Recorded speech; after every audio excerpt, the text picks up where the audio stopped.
నువ్వు ఎన్ని ఎత్తులు వేసినా ఎంతమందికి ఫోన్లు చేసి చెప్పినా నన్నేం చేయలేవని గుర్తుంచుకో. వెళ్తానని వెనక్కి వచ్చేసావు. మధ్యలో ఆ జయంతి కలిసింది మావయ్య. ఏదో రకంగా లోన్ సంపాదించి ఆ కుటుంబాన్ని మళ్లీ నిలదొక్కునేలా చేస్తుంది అనిపిస్తోంది.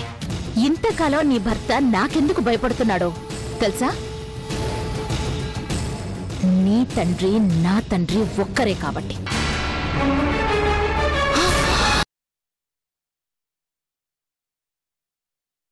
ఇదిగో ఇది చూసే, మీ నాన్నకి మీ తాతకి నీ భర్తకి నోట మాట పడిపోయింది. ఎందుకు చేసావని ఓ తెగ గొంతు చించుకున్నావు కదా. ఇప్పుడు అర్థమైందా మీ డాడీతో ఎందుకు ఆడుకుంటున్నానో?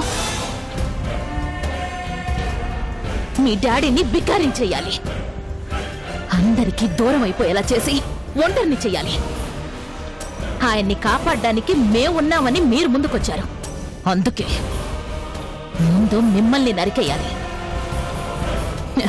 కొమ్మల్ని నరికితే గాని మొదల్ని నరకలేం కదా. ఇప్పుడు అర్థమైంది భార్గవి. ఇంతకాలం నువ్వు అర్థం కాని పసిల్లా ఉండేదానివి. ఇప్పుడు నాకు బాగా అర్థమైంది. నీ తల్లి ఎవరికో బిడ్డని కని చనిపోతే ఆ పాపాన్ని మా డాడీ కంటగట్టాలని చూస్తున్నావు కదూ.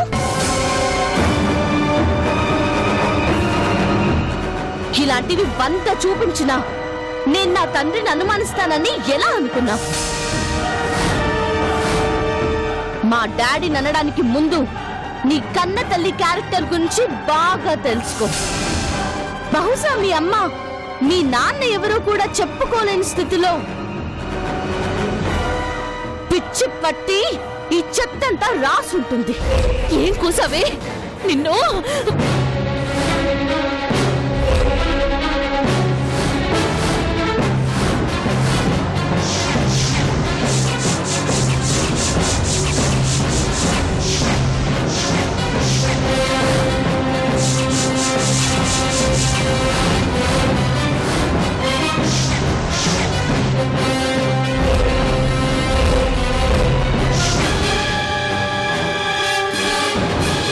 ఎత్తిన చేయి దించకపోతే ఇలాగే పట్టుకొని విరిచేస్తాను. నువ్వు చెప్పింది చూసి మోసపోవడానికి నేను రాజాని కాదు, రాజశేఖరం గారిని అంతకంటే కాదు. నా తండ్రి గురించి నీలాంటి కుక్కలు 100 వచ్చి అరిచినా లెక్క కూడా చేయను. మా డాడీ ఎంత గొప్ప మనిషో నాకు తెలుసు. క్యారెక్టర్ లేని మనిషికి పుట్టావు కదా, ఇలాంటి బుద్ధులే వస్తాయి. ఏయ్ ఏయ్, నోరెత్తామంటే చంపేస్తా. ఇంతకాలం నిజం తెలియక నా భర్తని ఏడిపించావు. ఇప్పుడు చెప్తున్నాను, నా కుటుంబం జోలికొచ్చావో నరికేస్తా. Mind it.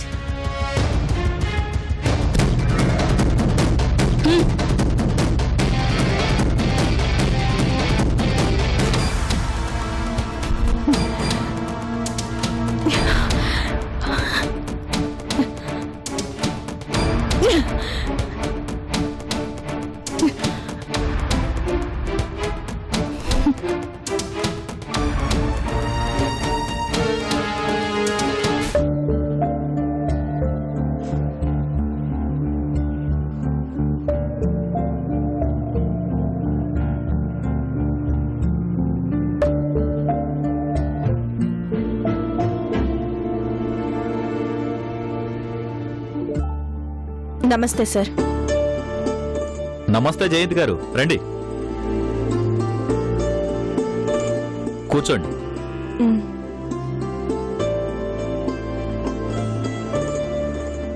ఎలా ఉన్నారు?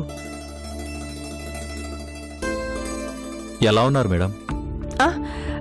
బాగున్నాను. ఎందుకలా అడుగుతున్నారు?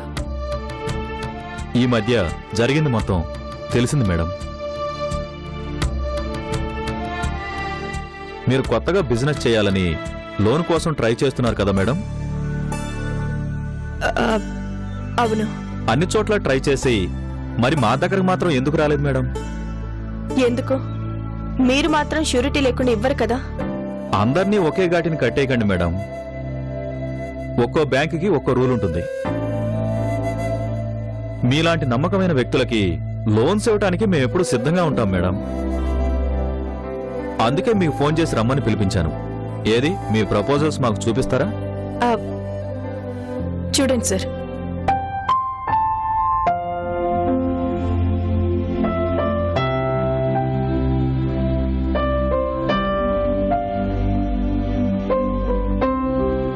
వండర్ఫుల్. ఇంత మంచి బిజినెస్ ప్లాన్ చేశాక ఎవరైనా లోన్ శాంక్షన్ చేయకుండా వదిలేస్తారా మేడం? అయితే మీరు లోన్ ఇస్తారా? ఎంత కావాలి మేడం? 1 కోటి రూపాయలు ఇమ్మంటారా, లేదంటే 2 కోట్లు? మీరు అడగాలే గాని ఎంతైనా ఇస్తాం మేడం. మీరు చెప్తుంది నిజమేనా? అంటే మీకు ఇంకా నమ్మకం కుదరటం లేదా? భలేవారు మేడం. మీరు బిజినెస్ కోసం ఎలా చూస్తున్నారో మాది బిజినెసే మేడం. లోన్ ఎవరికి కావాలో ఎవరికి అవసరం ఉందో అడిగి తెలుసుకుని మరీ ఇస్తాం. మీకు అవసరం ఉంది, మీరిచ్చిన ప్రపోజల్స్ బాగున్నాయి, ఇక మీకు లోన్ శాంక్షన్ అయిపోయిందనుకోండి. చాలా థ్యాంక్స్ శ్రీధర్ గారు. మీరు దేవుళ్ళ వచ్చి సహాయం అందించారు. మీ మేలు మర్చిపోలేమండి. అయ్యో అంత మాట ఎందుకండి, కూర్చోండి.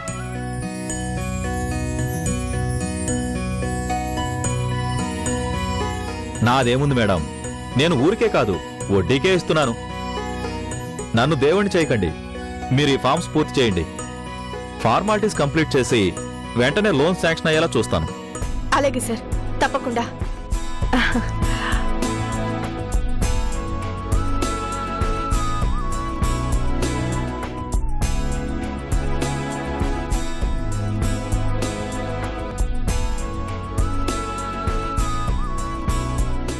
ఆ మనీ నేనిస్తాను. నేనిచ్చానని చెప్పకుండా మీరు ఆవిడికి అరేంజ్ చేయాలి.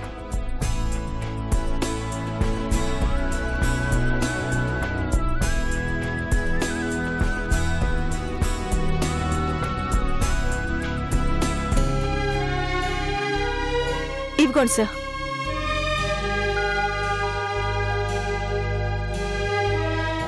ఓకే మేడం, వెంటనే ఇవి హెడ్ ఆఫీస్కి పంపిస్తాను. మీకు లోన్ శాంక్షన్ అయినట్లే అనుకోండి. తొందరలోనే మీకు ఫోన్ చేయిస్తాను. చాలా థ్యాంక్స్ అండి. Most welcome madam. వెళ్ళొస్తాను సార్.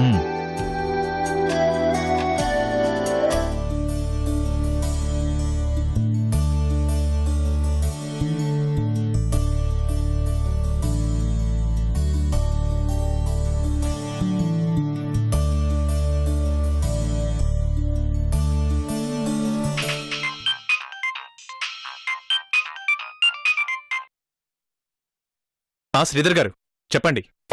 ఇప్పుడే జయంతి మేడం గారు వచ్చి ఫార్మాలిటీస్ అని కంప్లీట్ చేశారు సార్. ఏం చెప్పారు? మీ పేరు బయటికి రాకుండా లోన్ శాంక్షన్ అవుతుందని చెప్పాను.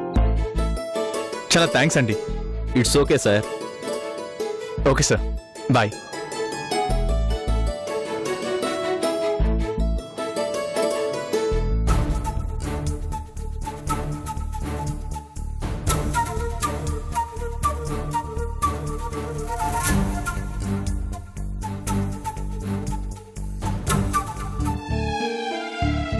పెద్దమ్మా, ఏంటి పెద్దమ్మా నువ్వు చేస్తున్నావు? ఆయా లేదా? పిల్లల్ని పార్కుకి తీసుకెళ్ళింది. రా కూర్చో చందు. ఏంటి చందు, ఏంటి విశేషాలు? పెద్దమ్మా,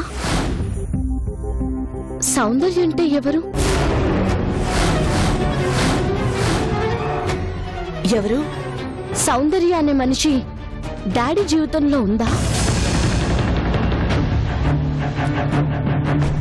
సౌందర్యని డాడీ పెళ్లి చేసుకున్నారా? చెప్పు పెద్దమ్మా.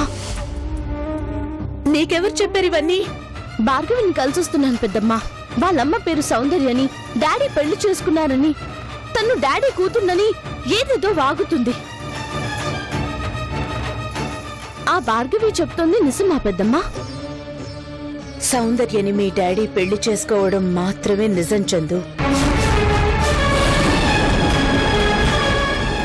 మీ అమ్మ చేసుకోవడానికి ముందే మీ డాడీ తనని పెళ్లి చేసుకున్నాడు. మరి ఈ విషయం ఇంతకు ముందు ఎందుకు చెప్పలేదు? చెప్పుకునేంత గొప్ప విషయం కాదు కాబట్టి. కృష్ణ సౌందర్యని పెళ్లి చేసుకున్నా ఏ రోజు తను భార్యలాగా బ్రతకలేదు. నీ నాన్నని మానసికంగా హింసించి చాలా ఇబ్బందులు పెట్టింది. అసలు వాళ్ళిద్దరి మధ్య ఎలాంటి అనుబంధము లేదు చందు. మరి భార్గవి డాడీ కూతుర్నే అని చెప్తుంది. అదంతా అబద్ధం. మీ డాడీ మీద లేనిపోని అభాండాలు వేస్తోంది. అసలు ఆ సౌందర్య మీ డాడీతో కలిసి కాపురం చేసిందే లేదు. మరి కాపురమే చేయకుండా భార్గవి ఎలా పుడుతుంది? నేను అదే గట్టిగా వాదించాను పెద్దమ్మ. నీ తల్లి నిన్ను ఎవరికి కనిందో అది తెలుసుకొని పగ సాధించని చెప్పేసి వచ్చాను. ఎందుకు చందు అనవసరంగా తనతో గొడవ పడ్డాం? ఆ భార్గవి మనస్తత్వం నీకు తెలుసు కదా. నువ్విలా మాట్లాడడం వల్ల ఎన్ని గొడవలు వస్తాయో నీకు తెలుసా? ఆ భార్గవి ఎంతకైనా తెగించే మనిషి, ఏదైనా చేస్తుంది. ఏంటది చేసేది? అయినా మనం ఎందుకు భయపడాలి పెద్దమ్మా? ప్రతి క్షణం డాడీని ఏడిపించింది, రాజాని ఇంకా ఏడిపిస్తూనే ఉంది, ఆస్తి మొత్తం మింగేసింది. అంతటితో ఆగిందా అంటే అమ్మకి ఎక్కడ లోన్ రాకుండా చేస్తుంది. తను చేసిన పని వల్ల రాజా వెళ్లి డబ్బులు ఇస్తాను అన్నా అమ్మ కాదు అంటుంది. మన కోపం రాదా? ఎంతకాలమని తన ఆగడాలు భరించాలి? నిజమే చందు, మీ డాడీ విషయంలో నువ్వు పాజిటివ్ గా తీసుకున్నట్టు రేపు మీ అమ్మ కూడా పాజిటివ్ గా తీసుకుంటుందా? ఆ సౌందర్య విషయం నీకు చెప్పలేదని నువ్వే ఇంత ఫీల్ అయ్యావు. మరి మీ అమ్మ ఇంకెంత ఫీల్ అవుతుందో ఆలోచించు. రాజశేఖరన్ తాతయ్య ఆస్తి రాసిచ్చినా, రాజా భార్గవి చెప్పినట్టు ఆడినా తనకి భయపడి కాదు, మీ అమ్మకు భయపడి. మీ అమ్మకు నిజం తెలిస్తే ఏం జరుగుతుందో అనే భయం. అమ్మకు తెలిస్తే ప్రమాదమే పెద్దమ్మా. అమ్మ అసలే బాధలో ఉంది. పైగా అమ్మ చాలా సెన్సిటివ్ పర్సన్. తనకి చిన్న ఇన్ఫర్మేషన్ తెలిసినా తట్టుకోలేదు. అందుకే చందు, కొన్ని విషయాల్లో ఓపిక పట్టాలి. అవకాశం ఉంది అంటే ఆ భార్గవి విషయంలో మీ ఆయన నీదాకా రానిచ్చేవారు కాదు. ఎప్పుడో ఆ భార్గవి ఆట కట్టించేవాడు. ఇప్పుడు నువ్వు భార్గవి మీద కోప్పడ్డం కాదు, రాజా మీద ప్రేమ చూపించు. అందరి చేత మాటలు పడి మానసికంగా బాగా నలిగిపోయాడు. కొంచెం ఓదార్పునందించు.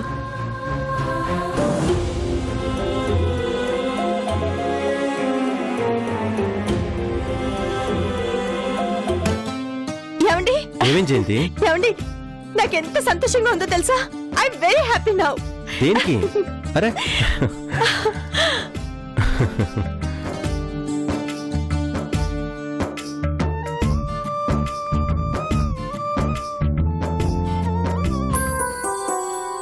అసలు ఇంతకీ నీ సంతోషానికి కారణం ఏంటో చెప్పు జయంతి. అది చెప్తే నేను కూడా సంతోషిస్తాగా. మనకి లోన్ శాంక్షన్ కాబోతుందండి. నిజంగానా? అవునండి, నాకు చాలా హ్యాపీగా ఉంది. ఏ బ్యాంక్ వాళ్ళు లోన్ ఇస్తున్నారు? యునైటెడ్ బ్యాంక్ మేనేజర్ శ్రీధర్ గారు. ఆయనంతటా ఆయనే ఫోన్ చేశారు. వెళ్లి కనుక్కుంటే ఆ లోన్ వాళ్లే అరేంజ్ చేస్తామని చెప్పారు. పోనీలే అమ్మా, మీరు పడిన కష్టం చూసి ఆ భగవంతుడు మనసు కరిగి ఉంటుంది. ఆయనే ఆ మేనేజర్ రూపంలో వచ్చి ఆదుకుని ఉంటాడు. నిజమే రామయ్య, నిజంగా ఆ శ్రీధర్ గారు దేవుడే. ఎంతో మందిని కలిశాను, ఎంతో మందిని లోన్ అడిగాను. ఒకప్పుడు మన కంపెనీ చుట్టూ తిరిగిన వాళ్లే కుదరదంటే కుదరదు అని మొహమాటం లేకుండా చెప్పేశారు. మరి షూరిటీ కావాలన్నారుగా? అదేం అవసరం లేదు. మీ ప్రపోజల్స్ మాకు బాగా నచ్చాయి, మీ మీద నమ్మకం కూడా ఉంది, అందుకే పిలిచి మరీ లోన్ ఇస్తాం అని చెప్పారండి. చాలండి, నాకు ఈ సంతృప్తి చాలు. ఆ భార్గవి ఎన్ని ఎత్తులు వేసినా, ఎన్ని రకాలుగా నన్ను దెబ్బ కొట్టాలని చూసినా మనల్ని నమ్మే వాళ్ళు కూడా ఈ ప్రపంచంలో ఉన్నారని తేలిపోయింది. లోన్ వస్తుంది, మనం మళ్ళీ బిజినెస్ మొదలు పెడతాం, తప్పకుండా సక్సెస్ సాధిస్తాం. ఆ భార్గవిని దెబ్బ కొడతాను. మనం ఎదగడానికి చూడాలి జయంతి, ఇంకొకరిని దెబ్బ కొట్టడం కోసం ఆలోచించకూడదు. అదే తప్పయిందండి. మనం ఇలా మన పని మనం చూసుకుందాం అనుకోబట్టే ఆ భార్గవి నా తండ్రిని బలి తీసుకుంది. జీవితంలో ఎవరినైనా క్షమిస్తాను కానీ ఆ భార్గవిని మాత్రం అస్సలు క్షమించను. నాకు ఎవరూ సాయం చేయాల్సిన అవసరం లేదు, ఎవరి దయా దాక్షిణ్యాలు అవసరం లేదు. మనం నిజాయితీగా లోన్ తెచ్చుకుంటున్నాం. ఇదంతా మా డాడీ దీవెనలేనండి.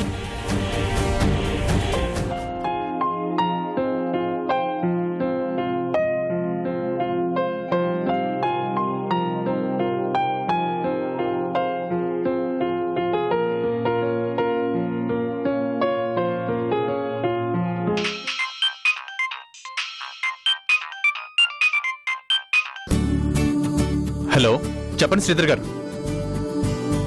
అలాగే సార్, వీలైనంత తొందరగా అందేలా చూడండి. జాగ్రత్త సార్, ఎక్కడ అనుమానం రాకుండా చూసుకోండి ప్లీజ్. ఉంటాను సార్.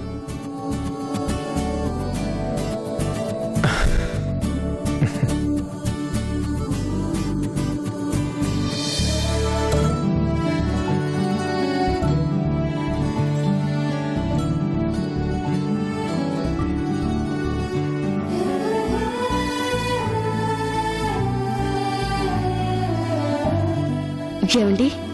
ఏంటి చందు, ఎక్కడికి వెళ్ళొస్తున్నావు?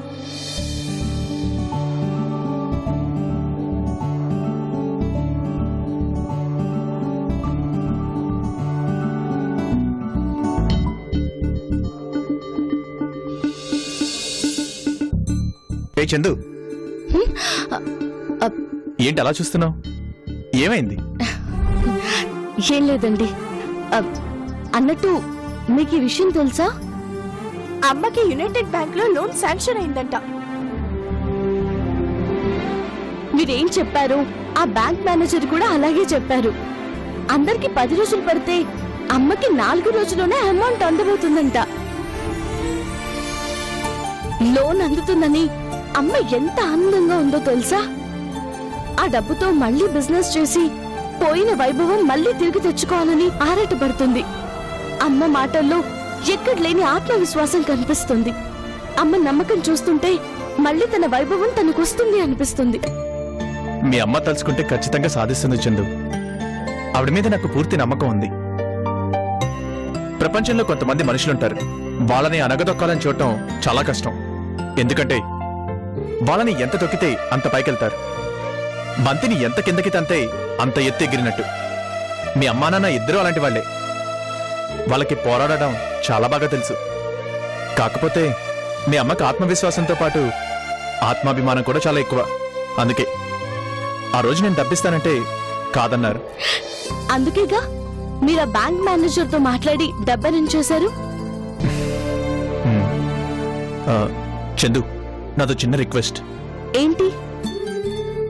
దయచేసి ఈ నిజాన్ని నీ మనసులోనే దాచుకో. పొరపాటున కూడా ఈ విషయాన్ని మీ డాడీ దగ్గర కానీ ఇంకెవరి దగ్గర కానీ బయట పెట్టుకో. ఎందుకంటే నేను డబ్బులిచ్చానని తెలిస్తే మీ అమ్మ తీసుకోదు. ఇప్పుడు మీ అమ్మకు ఆ డబ్బు చాలా అవసరం. జీవితంలో కష్టమంటే ఏంటో తెలియని మనిషిని మొట్టమొదటిసారి కష్టాలు పాలుచేశారు. కష్టం దిగమింగి ఎదగాలి అంటే సహాయం అవసరం. సహాయం ఇవ్వటమే తప్ప తీసుకోవడం చేతకాని మనిషికి ఆ డబ్బు మన దగ్గర తీసుకోవడం ఇబ్బందిగానే ఉంటుంది. అందుకే చందు, నాకు ఇప్పుడిప్పుడే అన్ని అర్థమవుతున్నాయండి. ఒక మంచి మనిషి అబద్ధం ఆడాడు అంటే దానికి కారణం ఉంటుందని ఆ క్షణానికి తెలియకపోయినా తర్వాత అయినా తెలుస్తుంది.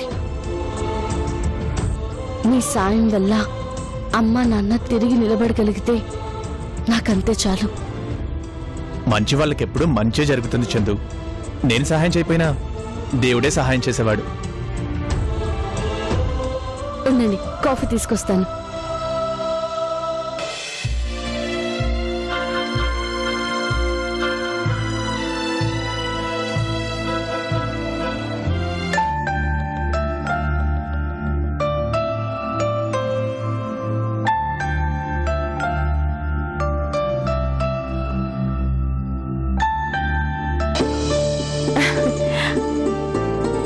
అక్క,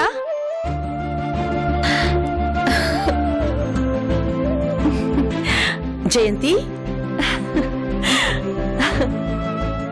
అక్క ఈ స్వీట్స్ అన్ని పిల్లలకి పంచిపెట్టాలక్క. ఏంటి చాలా ఆనందంగా ఉన్నట్టున్నావు? అవునక్క, నిజంగా చాలా ఆనందంగా ఉంది. అది షేర్ చేసుకుందామని స్వీట్స్ తీసుకొచ్చాను. భానుమతి, అమ్మా, ఈ స్వీట్స్ తీసుకుని పిల్లలందరికీ పంచు. అలాగేనమ్మా. రా జయంతి, కూర్చో.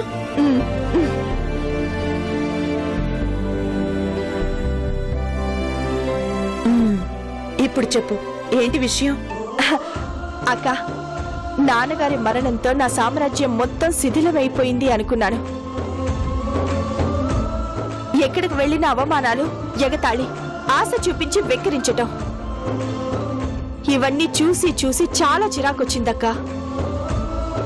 నేనే తప్పు చేయలేదు, నాకెందుకు ఈ శిక్ష అని చాలా బాధపడ్డాను. కానీ దేవుడు నిజంగా ఒక కంట కనిపెడుతూనే ఉంటాడక్క. నా విషయంలో నిజంగా అదే జరిగింది. నా సామ్రాజ్యాన్ని తిరిగి నేను నిలబెట్టుకోగలను అనే నమ్మకం నాకు వచ్చిందక్క. అందుకే ఈ ఆనందం ఈ పసిపిల్లలతో కలిసి పంచుకోవాలని వచ్చానక్క. ఇంతకీ నీకింత సంతోషం కలిగించడానికి కారణం ఏంటో చెప్పలేదు? నాకు లోన్ శాంక్షన్ అవ్వబోతుందక్క. నిజంగానా? Very good. ఆ రోజు నీ దగ్గరకు వచ్చి ఎంత బాధపడ్డానో గుర్తుందా అక్క? ఎక్కడికి వెళ్తే అక్కడికి ఆ భార్గవి ఫోన్ చేసి నాకు లోన్ రాకుండా ఆపాలని చూసింది.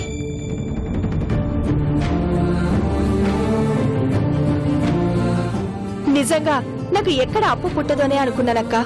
కానీ దేవుళ్ళో ఓ మనిషి కనిపించాడు. తనే ఫోన్ చేసి మరీ పిలిచి లోన్ ఇస్తాను అన్నారక్క. ఒంటరిగా కూర్చొని ఎంత ఏడ్చానో నీకు తెలీదక్క. ఇక జీవితంలో తిరిగి నిలదొక్కుంటానో లేదో అని భయపడ్డానక్క. మళ్ళీ బిజినెస్ ని మొదలు పెట్టగలనా లేదా అనుకుని చాలా ఏడ్చానక్క. నువ్వే చెప్పావు కదమ్మా, నువ్వెవరికి అన్యాయం చేయలేదు అని. ఇక నీకు అన్యాయం ఎలా జరుగుతుంది చెప్పు?